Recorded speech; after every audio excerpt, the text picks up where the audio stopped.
आता कुठं जायचंय? मुंबईला जायचंय. आता कुठं जायचंय? मुंबईला जायचंय. आता कुठं जायचंय? कुठं जायचंय? एक मराठा, एक मराठा. जरांगे पाटील तुम आगे बढ़ो. जरांगे पाटील तुम आगे बढ़ो.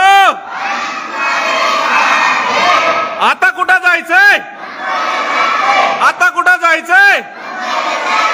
एक मराठा, एक मराठा. छत्रपती शिवाजी महाराज